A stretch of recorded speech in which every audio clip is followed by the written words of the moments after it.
Hey everybody, happy Monday to you. I hope you're off to the start of a great week. Thank you for being with me today. All right, if you missed yesterday's live stream, let me tell you, we had fun. We did. And we may just start doing more of them moving forward. To those of y'all who did pop in and join us, I hope that you had a good time. Let me know down below. Let me know if you enjoyed the live stream where we got a chance to visit in, real time. First off, a shout out to my friends at RV Station. As the only RV dealer in the state of Texas that sells new RVs that I work with, RV Station continues to do quite well, thank you, even as most RV dealers are struggling a lot. Since the beginning, more than 10 years ago, RV Station's motto has been to provide 5-star service for every single customer. And they do. They really do. A link to RV Station and other RV dealers I trust is in the description down below. All right. Today on Wingman Nation, I'm going to try and be as nice as I can. But I'm going to go ahead and rip on a couple of people that you may recognize if you read any of the comments to pretty much any of my recent videos. But first, a little scene, if you will, that may help frame today's video message. I want you to imagine this. Imagine a campground, a very nice, peaceful campground where the air is crisp, the smell of campfires is wafting through the air. There are a lot of people in this campground, but they are all there to enjoy the beauty, the peace of the serenity, if you will, of the outdoors. While most of the people don't know each other, obviously, there's a camaraderie, an unspoken understanding that we're all here to relax and escape the chaos of everyday life. Sounds nice, right? But you know what? It doesn't take much. It doesn't take much for this peaceful setting to turn into something entirely different. If you've camped or RV'd for very long, I know you've seen it. A new group of campers arrives, and they just don't seem to get it. They are louder than everybody else. They play their music too loud. And what about during quiet hours? Then there's their dog running loose, barking at everyone and at everything. And then their kids. The kids start cutting through campsites. And before long, that peaceful, perfect camping trip is spoiled, right? And it happens. The deal is it's easy to ignore some of these things, at least at first. I mean, nobody wants to be that guy or that gal that complains about everything. But then the day turns into night. The noise gets louder, the behavior more disruptive. What was a perfect trip is now a campground where rules and respect don't seem to matter. And it doesn't take very many of those bad campers to ruin it for everybody else. So what do we do? What do you do? Along the same kind of lines, think about this. Think about the protests that we've seen over the past few years. Many of them, I say, they did start out peacefully, but too many of them did not end up that way. From these kind of protests to the people acting like idiots, like the world revolves around them in a campground, it makes you wonder, doesn't it? What if the campground management had stepped in at the very beginning when the first signs of trouble appeared? What if they had enforced the rules early on instead of letting everything escalate?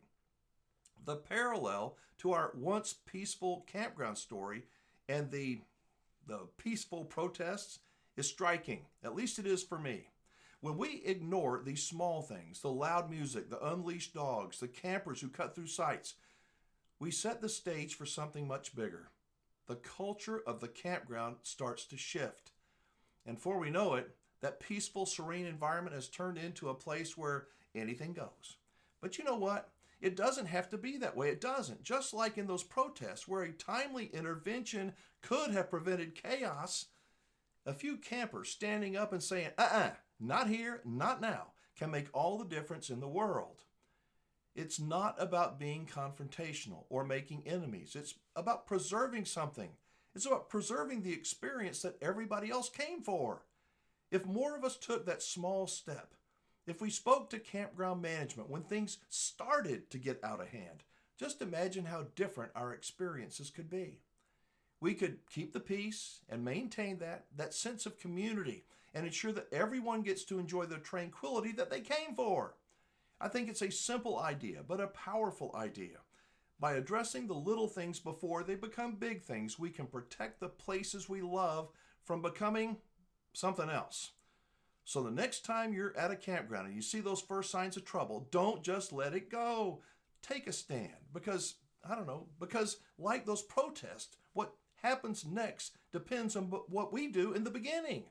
That leads me to, well, some of the hecklers on this channel. You know who you are. Those who read the comments know who you are. They know what you are. You are a troublemaker around this virtual campfire. You are an unlikable troublemaker who's hiding behind some pseudonym for a name and showing your ignorance and disrespect with everybody else. Now, in a sense, it's nice to see that people have done what I've done, and that's to pretty much ignore your taunts and your unbridled criticism. But I believe I can speak on behalf of many around this virtual campfire that you'd best curb your behavior. You best stop it. Stop it. It's not welcome. You're not appreciated. If you have a beef with me, I'm okay with that. And I welcome thoughtful comments. I do, even if you and I see things differently. If you can't play nice, and again, you know who I'm talking about and who I'm talking to, either shape up or start facing the majority of Wingman Nation, who I hope will notice your insults and tell you to knock it off. If it doesn't work, you know what? We'll just block you from the channel. I know that you'll likely just go and create a new fake identity and start it all over again. That's all right. We'll block that account too. One other thing, if you'd like, I'll be happy to talk with you about having you as a guest on video. I mean it. As long as you will use your real name, let people see your face. I'd be glad to address any issues you may have with me. You know who you are. You know how you can reach me. So going back to that peaceful campground I asked you to imagine a few minutes ago, I do believe that if we speak up before the problem has a chance to manifest itself, we can let campground management go in and keep the peace.